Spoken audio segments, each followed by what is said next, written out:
pene na mayo.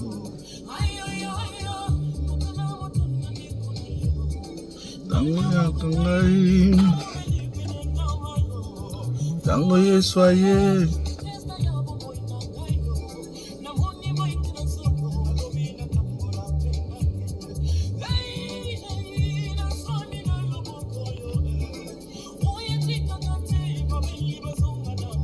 Hallelujah.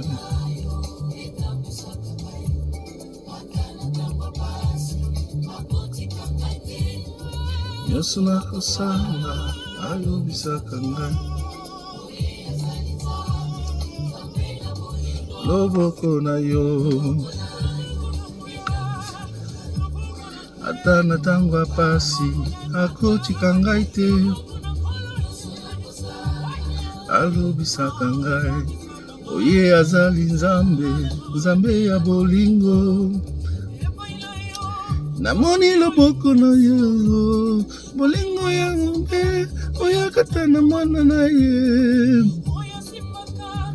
Bonjour à tous, bonjour à tous. Merci de me recevoir de là où vous vous trouvez ce matin, une fois encore. Nous rendons grâce à Dieu, créateur de l'univers, du ciel et de la terre, celui qui nous accorde la grâce et le privilège de nous retrouver une fois de plus. Je voudrais partager avec toi sur quelques sujets d'une importance relativement grande. Je voudrais commencer en te disant que l'homme le plus pauvre de la terre, c'est vraisemblablement l'homme qui n'a pas de rêve. Et l'homme le plus frustré de la terre, c'est celui qui a un rêve mais qui ne trouve pas l'adéquation nécessaire pour la réalisation de ce rêve en question. En anglais, ça se dit, the poorest man in the world is probably the one without a dream. And the most frustrated man in the world is certainly the one who has a dream that cannot come to pass. Pourquoi? Parce que l'univers actuel dans lequel nous nous mouvons est un univers très contraignant, très demandant, qui ne valorise a priori que les meilleurs. Il y a comme une sélection naturelle entre le bon et le moins bon. Mais ça, c'est pas le problème. Le problème, c'est que la société semble avoir défini ce qui est bon et moins bon sans tenir compte d'un certain nombre de paramètres qui pourtant sont importants et fondamentaux. C'est-à-dire que si la société s'accorde à dire que ce qui est bon, c'est ce qui est anormal ou moins bon, le reste du commun de mortels devrait, comme par ensorcellement, s'aligner. Donc aujourd'hui, je viens t'encourager, toi qui as un rêve, toi qui crois en quelque chose, afin de te demander de poursuivre ton rêve. Pour peu que tu sois convaincu de la nécessité de réaliser ce rêve-là. Parce qu'il y a des mauvais rêves, il faut qu'on se le dise. Donc si tu penses que tu as un rêve qui est un rêve majeur, poursuis ce rêve. C'est la première des choses que je voulais te dire. Et maintenant, tous ceux qui sont frustrés parce qu'ils ont des rêves qu'ils ont du mal à mettre en exécution, des rêves qu'ils ont du mal à réaliser, je voudrais te dire, aussi longtemps que tu possèdes encore ce souffle de vie, tu ne dois pas t'arrêter. Parce que le simple fait que tu te lèves chaque matin, ayant encore gratuitement, tu me diras peut-être comme 7 autres milliards d'habitants sur la Terre, oui, d'accord. Mais le simple fait que tu possèdes encore ce souffle de vie-là, est la preuve inéluctable que tu as encore un rôle à jouer. Un rôle à jouer dans le concert des nations sur la terre des hommes. Donc, je t'encourage, même si tes rêves ont rencontré quelques échecs, ressaisis-toi, réajuste-les et continue de croire qu'il est possible que tes rêves se réalisent. Ça, c'était pour ce qui était de l'aspect encouragement. Je voudrais parler principalement à la jeunesse africaine qui, très souvent, comme c'est d'ailleurs le cas ces dernières années, est en prise entre le désir de survivre économiquement, donc de se réaliser, et le désir de faire une carrière, si vous voulez, de choisir une voie académique et puis plus tard professionnelle qui puisse correspondre à leurs aspirations profondes. Je m'explique. Vous avez des jeunes qui nous contactent très souvent au fin de savoir qu'est-ce qu'ils devraient faire. Vous savez, c'est une réponse très difficile. Comment devraient-ils s'orienter dans leur vie? Quels sont les choix stratégiques qu'ils devraient faire pour pouvoir être à l'abri d'un certain nombre de secousses plus tard? C'est une question difficile à laquelle il est très difficile de répondre parce qu'il n'y a pas de formule magique. Il n'y a pas une science infuse. Il n'y a pas un standard prédéfini ou, si vous voulez, une solution applicable à tous les jeunes. Pourquoi? Parce que chaque être humain, en tant qu'individuum, en tant qu'individu, est unique. J'ai pas besoin de faire une démonstration dans ce sens-là parce que vos empreintes digitales ne sont qu'à vous. Je pense que c'est une preuve suffisante que vous êtes unique. Chaque jeune est unique. Au-delà du fait que chaque jeune soit unique, il n'y a que, même pour des grossesses gémellaires, des jumeaux, donc nés le même jour, issus du même ventre, ayant passé le même séjour dans l'antre, dans l'utérus de leur maman, sont uniques du fait de leurs empreintes digitales et du fait, et leur unicité, le caractère unique, le fait qu'ils soient particuliers, fait donc que la vie de l'un ne peut pas être forcément la vie de l'autre. La vie de l'un ne peut pas être forcément la vie de l'autre. Si ce principe est établi, nous pouvons avancer dans l'explication parce que, dites-vous bien que nous n'abordons pas ces thèmes de façon, c'est-à-dire nous ne les abordons pas de façon superficielle, mais nous essayons de faire de la pédagogie. Parce que au-delà de l'émotion qui peut être suscitée en vous, le but véritable est de créer une transformation. Donc nous faisons de la pédagogie. Et nous enseignons et nous parlons des principes et non des choses sur lesquelles on va pinailler, épiloguer du matin au soir sans pouvoir avoir un débouché. Alors, le jeune qui veut s'orienter ne peut donc pas s'inspirer d'une formule universelle. Il n'y a pas de formule universelle du succès. Il n'y a pas une formule standard. Il n'y a pas une formule applicable à tous les jeunes.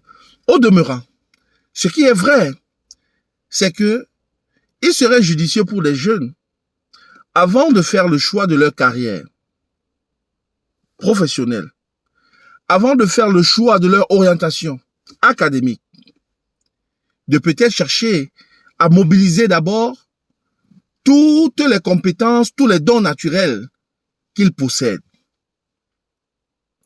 Pourquoi c'est important? C'est important parce que de toutes les formes d'intelligence qui existent, vous conviendrez avec moi que le système éducatif tel qu'il est en Afrique, en Europe, à l'Hexagone ou ailleurs, ne permet pas forcément de mobiliser toutes les formes d'intelligence. Alors, dans le contexte africain, par exemple l'Afrique francophone, au sud du Sahara, le Cameroun en l'occurrence, un enfant qui est en classe de 3e se verra très vite orienté vers une série littéraire sous le prétexte qu'il est fort en français, qu'il est brillant en français, en histoire et peut-être en langue étrangère. Et donc, on l'oriente vers la série A. Mais sauf que cette orientation-là, qui arrive à ce moment-là, élimine déjà la stimulation de l'intelligence qui est appelée la logique mathématique. C'est-à-dire qu'on suppose que celui qui fait la A n'est pas forcément brillant en mathématiques. Il y a donc comme, sans le vouloir, une passoire à grosse maille qui peut déjà fausser les dés. Parce que la logique dans notre système, je reprécise, voudrait que celui qui fait la A, la série littéraire, se retrouve en train de devenir, je sais pas moi, journaliste, juriste, etc., etc. Pourtant, et dans notre curriculum, en soi, un problème. Pourtant, il est possible de s'orienter vers cette série-là, mais tout en gardant un côté très fort de l'intelligence liée à la logique mathématique. Pour dire que quoi? Que notre curriculum est problématique. Et si nous sommes d'accord là-dessus,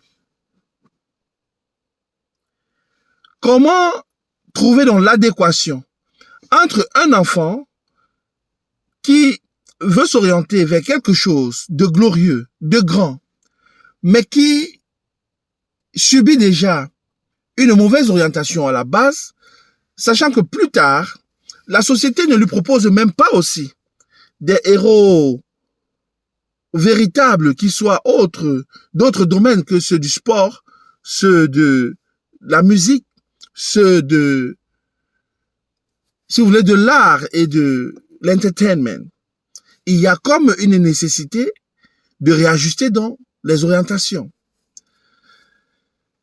Eh bien, mon propos ce matin, c'est de dire, toi, jeune qui voudrais t'orienter dans une carrière précise, essaye de découvrir d'abord, de rassembler tout au moins, tous les éléments qui constituent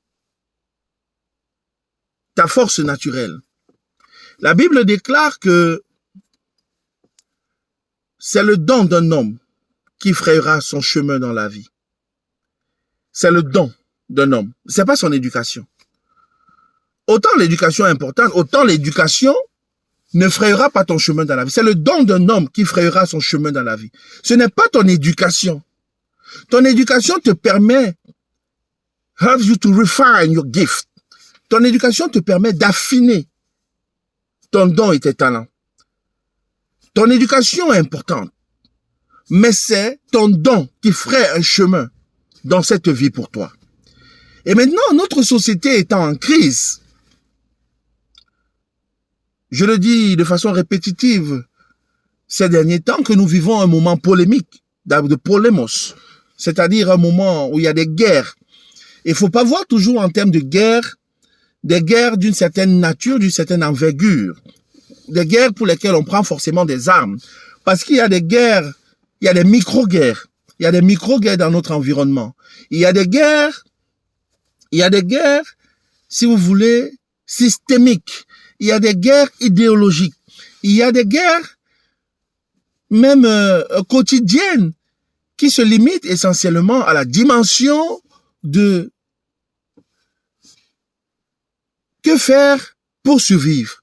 Il y a ce type de guerre-là aussi. Vous voyez? Ce sont des challenges. Il y a des guerres qui sont liées à l'ensauvagement de notre univers environnemental. Il y a des guerres qui sont liées à la crise identitaire, parce que les gens ne savent plus qui ils sont, les gens ne savent plus d'où ils viennent, les gens ne savent plus ce dont ils sont capables, ils se retrouvent dans des conflits, ou si vous voulez, dans des emprises, sous l'emprise de certains chocs idéologiques. Là n'est pas le débat. Je voudrais insister sur le fait que le jeune est malheureux. Le jeune est triste. Le jeune africain surtout souffre aujourd'hui non seulement de l'inadéquation du curriculum avec les besoins de la société, mais il souffre davantage parce qu'il y a une inadéquation entre ses aptitudes naturelles, ses dons, ses talents et la formation qui lui est proposée. Bien plus, il souffre de l'inadéquation ou si vous voulez de l'absence d'options potentielles de structure, de macrostructure pouvant lui permettre d'exercer, après avoir donc acquis son éducation, dans le contexte que l'on sait. Il y a tout un imbroglio, il y a comme un fourre-tout, il y a comme un mélange total qui ne facilite pas l'orientation des jeunes.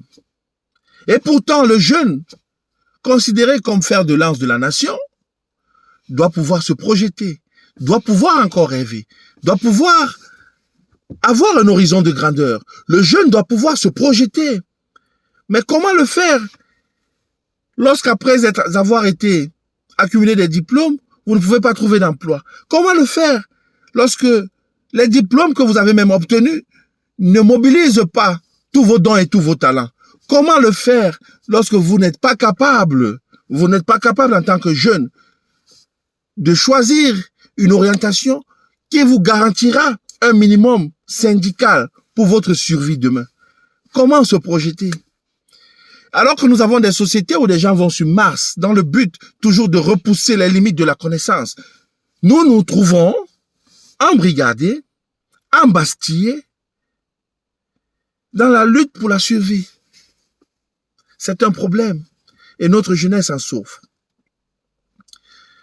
Donc pour tous les jeunes qui ont besoin d'orientation, qui ne savent pas quel est le choix vocationnel qui devrait être le leur, nous vous conseillons de nous contacter et nous nous ferons le plaisir de définir d'abord vos profils respectifs, de les identifier parce que vous avez des profils psychologiques, des profils divers que nous allons essayer de mobiliser, de définir, caractériser, afin de vous donner des orientations susceptibles de vous apporter un plus.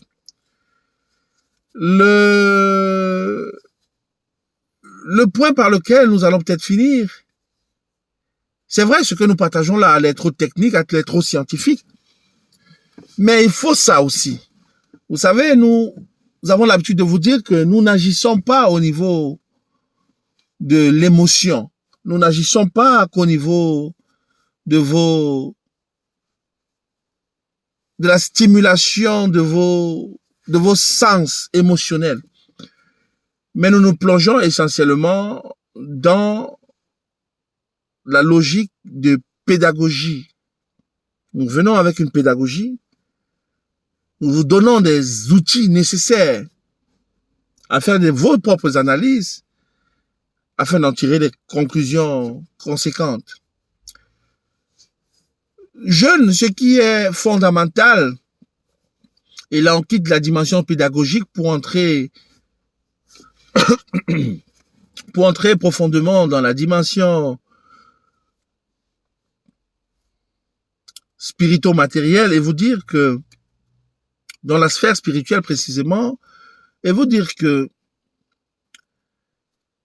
si Esther, lors de la déportation, cette autre déportation des Juifs à Babylone, si Esther, juive de son état, Hadassah, avait décidé de jeter son dévolu sur son peuple resté à Babylone, elle aurait, 1, loupé sa cible, 2, elle n'aurait certainement pas compris qu'elle a été appelée pour un temps comme celui-là. She was called for such a time as this. Pourquoi? Parce que son peuple s'est retrouvé en difficulté dans une contrée extérieure. Ça correspond à ce qu'on appelle aujourd'hui la diaspora. Esther, faisant partie de la diaspora juive à l'époque, aurait pu avoir pour bénéficiaire de sa grâce ses frères qui sont restés dans leur contrée. Mais que non. Elle s'est retrouvée au milieu des circonstances précises. Elle s'est retrouvée dans le feu de l'action, sur un champ social, politique même, je dirais, qui avait une demande précise. Et elle a proposé une offre en face de la demande qu'il y avait. Et l'offre était de donner sa vie, si vous voulez, de jouer un rôle majeur auprès du roi. et de demander ainsi l'amélioration des conditions de vie de son peuple en exil.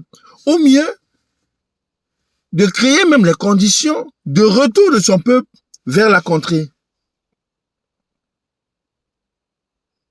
leur contrée mère. Esther n'a pas cherché à jouer un rôle qui n'était pas le sien. Maintenant, la question que je vais vous poser, c'est que, est-ce que quelqu'un d'entre vous se souvient de son éducation? Moi, je ne m'en souviens pas. La Bible ne fait pas écho de ça. Regardez autour de vous les hommes qui ont impacté leur génération. Et dites-moi si lorsque l'on vous parle de ces hommes-là, c'est toujours en termes de leur éducation, de leur instruction. Oui, il arrive qu'on évoque ça, que l'on dise Moïse était instruit suivant le modèle de la sagesse égyptienne. Comme pour dire qu'il était quelqu'un d'instruit, qui avait fait des études. Que l'apôtre Paul était quelqu'un d'instruit, qui avait un certain niveau de connaissance. Mais est-ce que c'est ça qui est mis en avant? Ou c'est leur accomplissement? Si donc c'est leur accomplissement respectifs qui sont mis en avant, je voudrais que le jeune que tu es et qui m'écoute comprenne que ce que l'histoire retiendra de toi, c'est le problème que tu auras résolu. Si tu résous de petits problèmes, évidemment que c'est une solution, mais l'histoire ne retiendra que ces petits problèmes que tu as résolus. Mais il vaut mieux, au demeurant, résoudre des petits problèmes que de ne même pas en résoudre. Alors, cherchez, jeunes, à être des solutions à des problèmes. Cherchez à apporter une plus-value dans un domaine défaillant de la société, quel qu'il soit. Évidemment, faites-le en fonction de vos sensibilités, faites-le en fonction de vos aspirations, faites-le en fonction des opportunités qui se présentent à vous, sachant que toute opportunité n'est pas forcément une opportunité. Toute opportunité n'est pas forcément l'opportunité de votre vie. Toutes les opportunités ne doivent pas être saisies. On a l'habitude de dire, oui, il faut saisir les opportunités. Oui, mais l'ennemi de ce qui est juste, ce n'est pas ce qui est mauvais, c'est ce qui est bien. Je recommence. The enemy of a right thing is a good thing, which may just not be right for you. Vous savez, ceux qui opèrent dans la dimension spirituelle savent que l'ennemi, lorsqu'il t'attaque en général, on pense que, oh non, l'ennemi, l'adversité m'amène à faire quelque chose de mauvais. C'est plus facile de détourner quelqu'un de son objectif, pas en l'amenant à faire quelque chose de mauvais, en l'amenant à faire quelque chose de bien, mais qui ne soit pas utile et indispensable pour sa vie. Am I making sense? C'est-à-dire, imaginez-vous sur une autoroute en train de conduire, ou si vous voulez sur un axe lourd. Vous allez à une destination précise. Mais avant la destination, avant d'être arrivé à votre destination, vous voyez une route, une sortie d'autoroute, une route tangente. Et vous prenez cette route-là.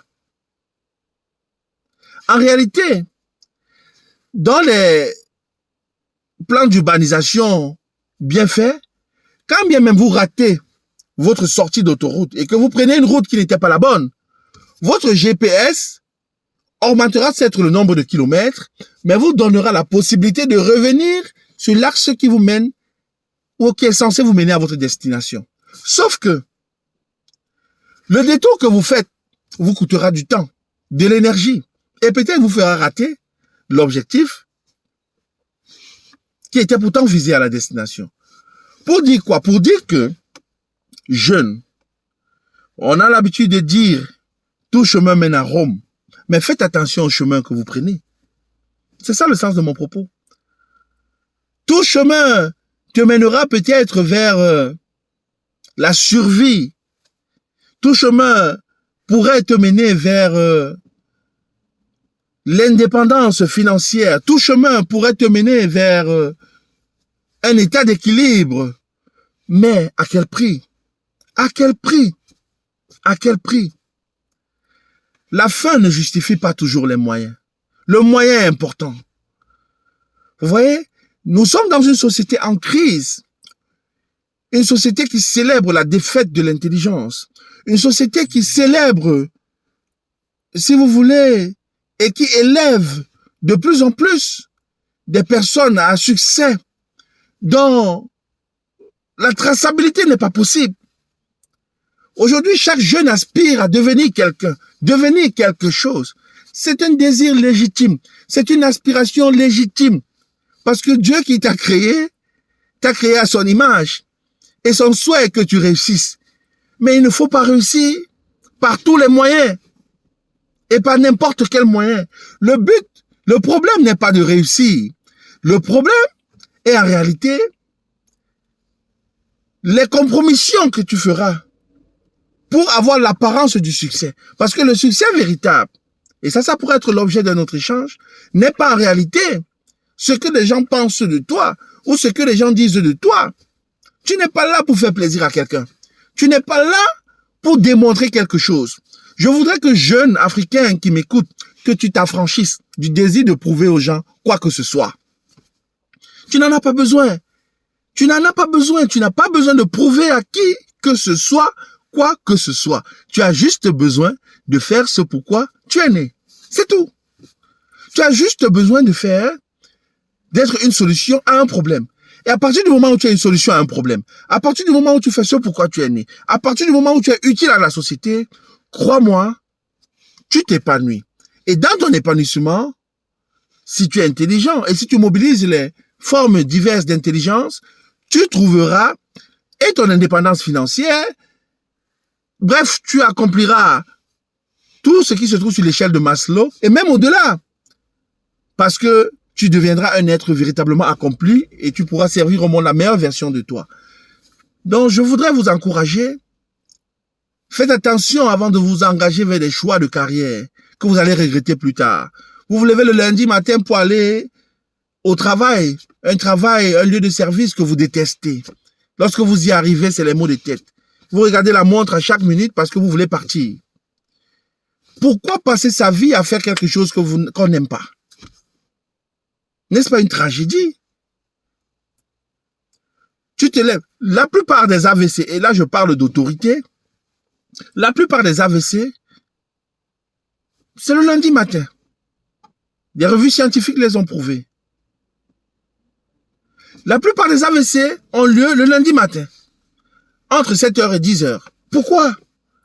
Parce que vous avez des personnes stressées qui vont à un boulot où on va les insulter, on ne va pas les valoriser, un boulot qu'ils n'aiment pas.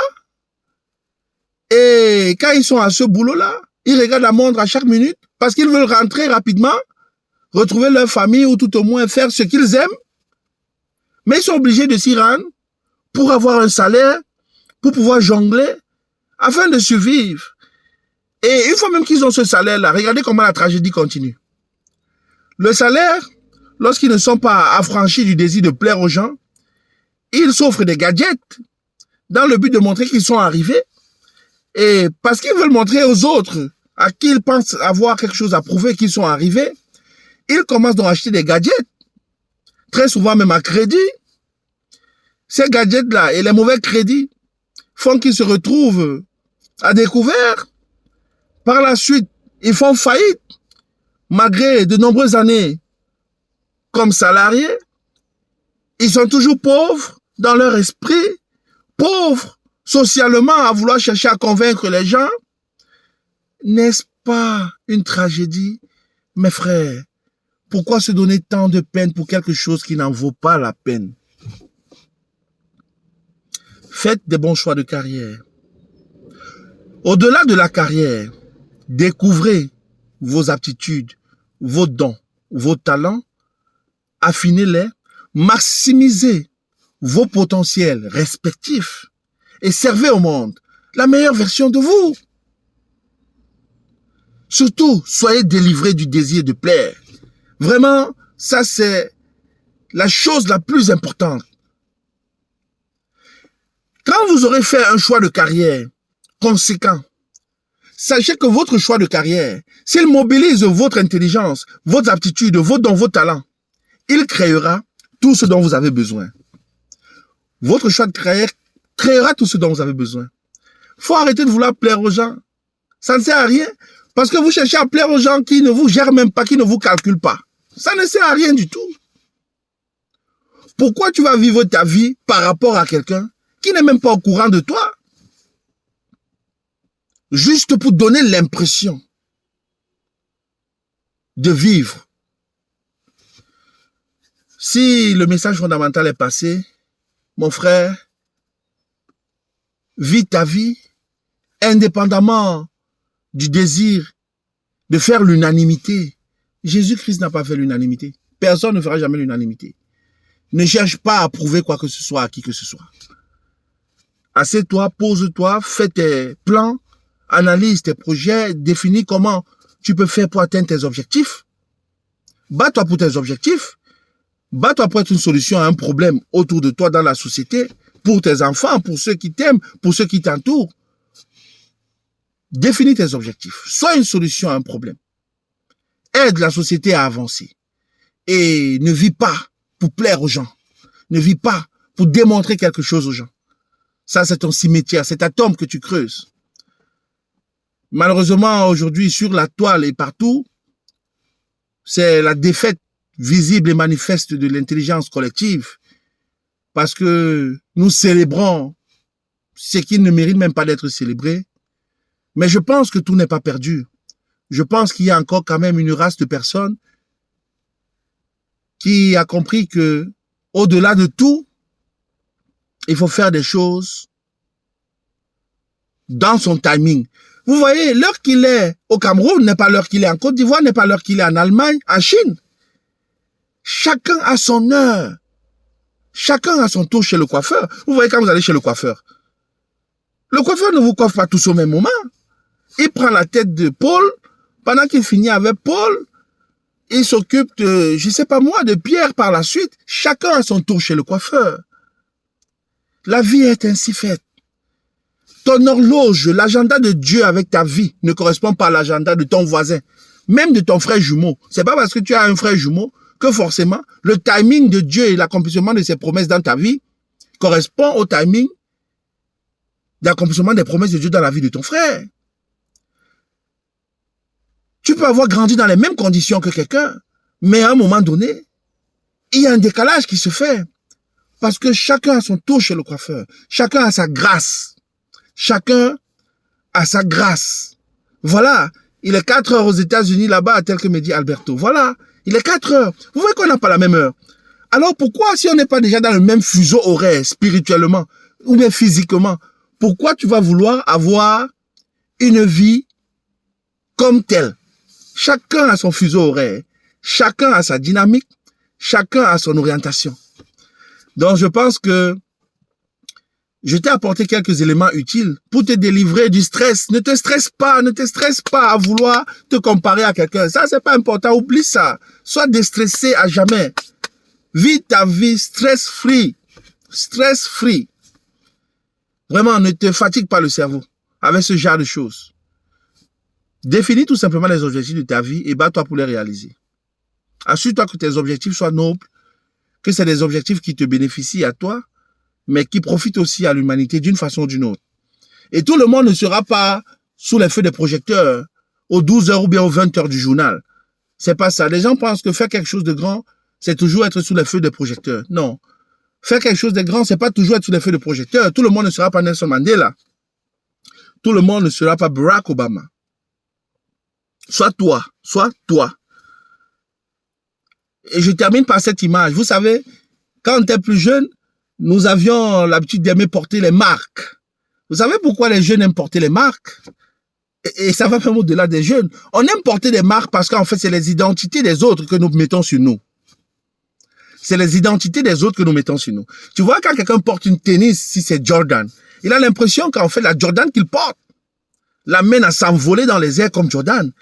Pourtant, ce n'est pas ça, mais c'est que Jordan a accompli quelque chose de fort au point où, chaque fois que tu portes une Jordan, tu as l'impression que tu es dans les conditions de Jordan. En fait, tu es Jordan toi-même. Quand tu portes une Nike, tu as l'impression que Tu as de la valeur à cause de la Nike que tu as portée. Mais ta valeur ne dépend pas de ce que tu portes. Tu peux porter un habit sans marque parce que tu le mets sur toi, tu lui donnes de la valeur. C'est de ça qu'il s'agit et c'est ça qui devrait être notre leitmotiv. Nous donnons de la valeur à ce que nous mettons sur nous. Nous devons donner de la valeur à ce que nous touchons. Nous devons impacter tout ce avec quoi nous entrons en contact et pas l'inverse. Nous reviendrons là-dessus lorsque nous allons parler des identités émiettées, des identités éclatées, des identités en recomposition pour parler encore de ce qui peut justifier le fait que le monde de la mode, le monde des arts et l'industrie c'est d'ailleurs sur cette logique d'identité pas forte que l'industrie d'habillement a bâti tout son succès. Parce qu'on veut faire comme tel, on veut s'habiller comme tel. Et il y a comme ça des célébrités qui ont détourné toute une génération. Parce que quand un fait, on a l'impression que c'est ça la norme. Et on suit de façon moutonnière. Que ce mimétisme stoppe. Je vous encourage à rester vous, faites l'effort d'être vous, croyez en vous, développez-vous et I see you at the top. Je pense que le monde n'a pas encore découvert qui vous êtes. En fait, si même ceux qui vivent avec vous savaient ce que vous portez en vous, ce que vous êtes et ce que vous traînez chaque fois que vous déplacez, ils vous amèneraient rapidement prendre un petit déjeuner au lieu de vous manquer de respect comme ils le font. Je termine en te disant que tu as de la valeur aux yeux de Dieu, tu as de la valeur, il faudrait que tu aies de la valeur à tes yeux et évidemment, lorsque tu te seras bonifié, affiné, le monde viendra chercher les fruits que ton arbre aura produits. Le monde, je répète, viendra chercher les fruits que ton arbre aura produits. Le manguier ne part pas lui-même vendre ses fruits au marché. Les gens voient les mangues sur un manguier, sont attirés par les mangues et vont donc marauder ou bien vont acheter. Parce que le fruit est visible, le fruit est comestible, le fruit attire. Que la loi d'attraction te localise et que mon Dieu te bénisse. Je vous aime, portez-vous bien. Je vous reviens incessamment. Shalom, God bless you.